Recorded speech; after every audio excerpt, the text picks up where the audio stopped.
Everybody ready? Ladies, you ready? Yes. Steve, ready? Okay, the next item on the agenda is Ironside Escape XPN 050015, revision number 1.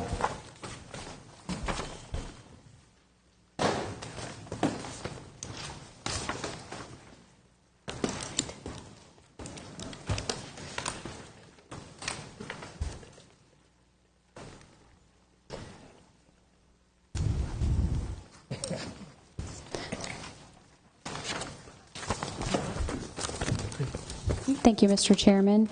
I'm Heather Kelly with the Planning Division. We're presenting to you this evening an application for revision number 1 to Ironsides Escape, formerly known as Albion. Just going to go through the maps here quickly. A vicinity map showing the location of the property off of Ironsides Road. A zoning map showing the agricultural conservation zoning of the property. You'll see the outline of another development here to the west. That's the actual next application on the agenda this evening. And an aerial photograph. And this is the first sheet of the subdivision plan itself. The request for this revision is by Lorenzi, Dodds, and Ganil on behalf of the applicant, JHLEO LLC, for approval to subdivide 21 lots intended for single-family detached homes using cluster subdivision design criteria. Again, the project is Zone AC, Agricultural Conservation. This is a revision to a currently approved application containing 24 lots. Those 24 lots were a mix of 21 cluster lots and 3 conventional lots. And I believe that original plan was posted on board docs just for your viewing if desired. The property is located within Growth Tier 4 per the Charles County Tier Map. The application for the revision was submitted to the Planning Division on October 15, 2015. It received 3 staff reviews. Those reviews included state agencies such as the Health Department, Soil Conservation District, and State Highway Administration, as well as county departments such as Public Works and Planning and Growth Management. A technical review committee meeting was held with the applicant and commenting agencies on June 15, 2016, after the second review of the application and before the third submission of the plan. And Mr. Mudd, Resource Manager from Resource and Infrastructure Management, will now present findings for adequacy of public facilities. All righty, thank you, Heather. With regard to APF under the category of roads, and again, remembering that this is a prior approved project, previously known as Albion. In 2012, that project was part of a conformity review for that project, and at that time, a traffic impact study was submitted. It analyzed the intersections of 425 at DeMatha Court, the site entrance, as well as the intersection of Route 425 and Maryland Route 6. The results of that 2012 study showed that adequate levels of service would be maintained at both intersections. We note that since that time, data has shown that traffic volumes on these roadways have not increased, and therefore we feel the original results of that study are still accurate. In addition, and not to get ahead of ourselves, the lots proposed by this project were included in the traffic study for the next project. That the two are interconnected. So the brand new traffic study for the next project you'll listen to, including the lots proposed by this project, were studied, again new, and the results of that study showed again that adequate level of service would be maintained at these intersections. So although it's a 2012 study that we're basing the findings on, that basis is supported by the next project, which further included the impact of this project. So that results in the findings we found for road adequacy. Fire suppression is satisfied since the project is located within the 4-mile round-trip driving distance to an existing approved water source, in this case 8.3, which is the Stinette's gravel pit on Port Tobacco Road. There's a dry hydrant there today. Groundwater supply will be satisfied through the issuance of MDE groundwater appropriation permits. We note with regard to school allocations, the original project of Albion had received 27 total school allocations through the old allocation system. Those 27 lots, although now 21 lots is being proposed, will remain alive until May 4th of 2017. At that point in time, those school allocations, unless utilized as part of a final record plat, will expire on that date. So that obviously denotes a limited time frame this project will have to record its record plat. With regard to the subregs and the road improvement requirements, Section 75A, B, and C are not applicable because the project fronts and provides access onto state highways, not county roadways. So in all cases, those would not be applicable provisions. However, we will note for the board's information that the applicant is required to construct a southbound deceleration lane along Maryland 425 for future residents to turn into DeMatha Court, and that is a state highway administration requirement and will be required through their review of the project. Secondary access is not applicable as the project will not produce greater than 1,000 vehicle trips per day. Therefore, based on our review and analysis, staff finds that the proposed preliminary subdivision plan will not adversely affect the adequacy of public facilities serving the area, project, or development as specified in Article 16 of the Charles County Zoning Ordinance. Thank you, Mr. Mudd. In addition, forest conservation, open space, and recreational amenities were reviewed as part of the revised application for consistency with applicable ordinances, specifically the Forest Conservation Ordinance, the Charles County Zoning Ordinance, and the Charles County Subdivision Regulations. An analysis of compliance with the superior design criteria of the zoning ordinance has been provided in the staff summary to the Planning Commission. The use of panhandle lots and irregularly shaped lots were evaluated for consistency with the criteria of the Charles County Zoning Ordinance and the Charles County Subdivision Regulations, respectively. A concept stormwater management plan was approved for the site in accordance with environmental site design to the maximum extent practicable. The applicant conducted a Phase 1 archaeological investigation and submitted a report that was reviewed by the county's contract archaeologist. No further archaeological work was recommended. In conclusion, based on the analysis and findings contained in the staff report and to address the mitigation of impacts, staff recommends approval of the preliminary subdivision plan subject to the two conditions noted, which include a condition regarding the future use of solar-powered lighting and a condition regarding delineation of building restriction lines on the future final subdivision plats for the development. And this concludes staff's presentation at this time. Questions for staff? Nancy.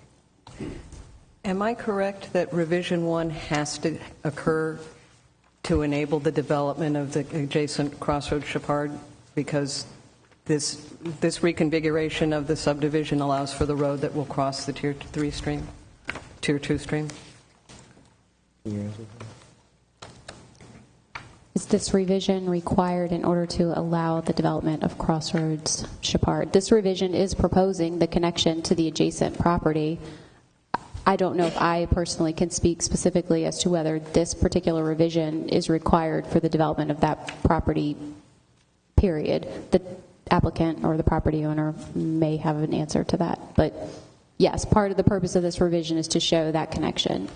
Because that's, well, Mr. Mudd would know that there's only going to be one connection, one road into Correct. Crossroads Chapard. So right. this revision has to happen for Crossroads Chapard to happen. Yes, this revision will enable the road design to accommodate the next project that will interconnect.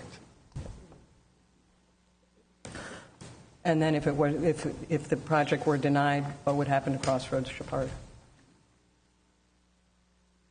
I suppose they could look at redesigning their application. I don't really know all the options available to the applicant or property owner for that particular property.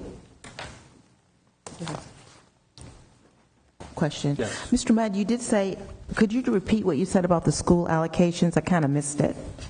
The original project that this revision will replace in name and design was known as Albion. It was approved originally in 2005. At that time, the project sat on the school allocation waiting list, and during that time frame, where the allocation process was a little more liberal than it has been of recent, The project did, over a number of years, obtain the school seats it needed to be able to record record plats. And since the time the project has obtained those school seats, they would have expired under natural and normal policy and procedure, but they have been extended on a yearly basis, first by the state tolling legislation, and then subsequent by the county commissioners in terms of extending the dates of approval for various permits, including school allocations. Okay. So that's why the project still has allocations that are still alive that are that old. Okay. Well, I'm looking at this, I'm a little confused then, because under schools it says these allocations are valid until June 30th, 2016. So is that to be disregarded? Yeah, I'm not sure what page that's on. That's on, it's one of the letters to Mr. Ball on cluster findings. That may have been an earlier date of when those school seats would have expired. Of course, this past spring, the county commissioners voted by resolution to grant another almost year extension to the permits and allocations that were previously granted the year before. Okay, so the these... date, that might have been an out-of-date date Okay. that was in the letter. So these are still current? These are still current until May 17th of next year. Okay, thank you. Yes, ma'am. Any other questions or comments for staff?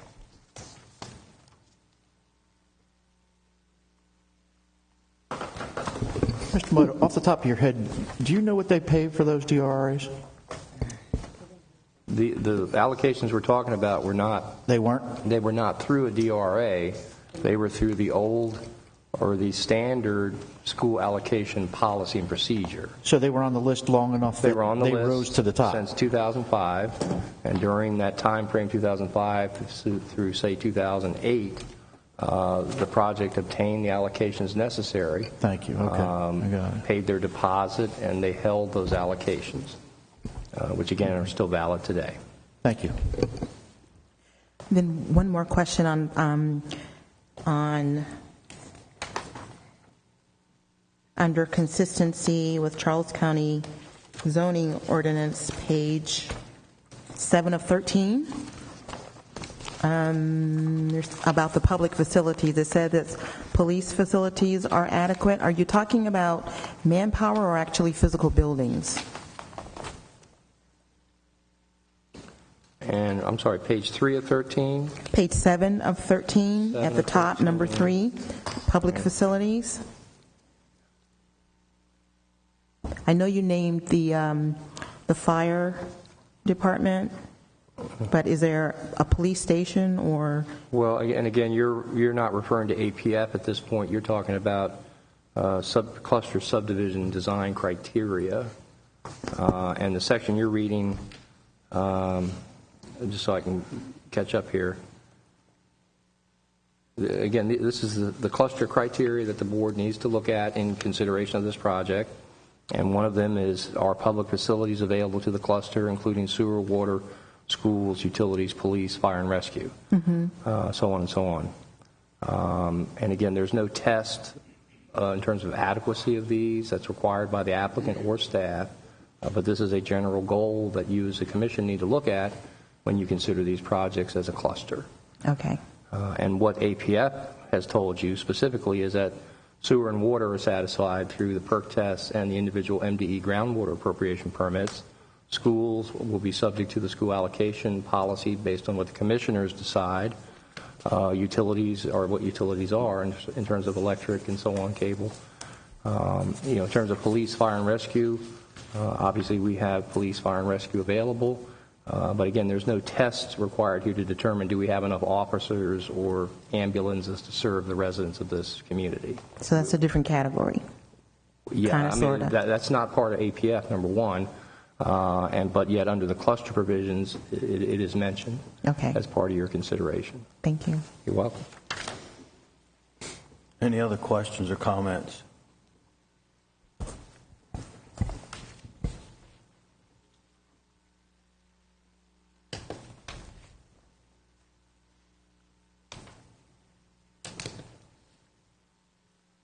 No more comments or questions?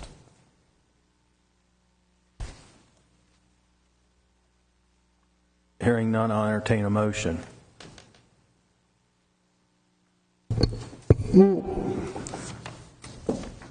Mr. Chairperson, I'd like to make a motion. If you could please speak into Can you hear me? I would like to make a motion that the Planning Commission approve the preliminary subdivision plan entitled Ironsides Escape, XPN number 05-0015, revision number 1. The